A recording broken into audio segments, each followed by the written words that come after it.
চাকরি পরীক্ষায় গণিত যে কত বড় একটা শক্তিশালী হাতিয়ার হিসেবে আপনাকে সহযোগিতা করবে তা আপনি কল্পনা করতে পারবেন না। আমি কয়েকটা উদাহরণ দিয়ে আপনার কল্পনা শক্তিকে একটু সহযোগিতা করতেছি। সেটা দেখেন।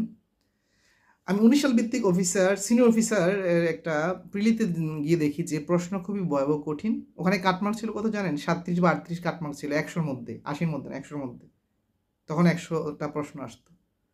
তাহলে প্রশ্নটা কত কঠিন হলে কাটমার্ক ৩৭, ৩৮ হয়? সেখানে গণিত কিভাবে সহযোগিতা করেছে আমাকে জানেন? আমার পড়াশোনা নাই তখন। হ্যাঁ। আমি ৩০ টার মধ্যে ২৫ টা বা ২৪ টা অঙ্ক করেছিলাম আর সব মিলিয়ে ১২-১৩ টা। মানে ৩৭, ৩৮ কোনো রকমে আনসার করে আসছি। প্রি রেজাল্ট দিছে, হয়ে গেছে। কিন্তু অনেকে দেখবেন ৪-৫ বছর প্রিপারেশন নিয়ে একটা প্রি লিখতে পারে না ব্যাংকে। কিন্তু আপনি গণিতে যদি বেসিক তৈরি করতে পারবেন, খুব সহজ। এছাড়া অন্য অনেক পরীক্ষায় গণিতের কারণে আমি অনেক এগিয়ে যাই। কারণ গণিত যদি ভালো হয় আপনি দেখা গেছে গণিতে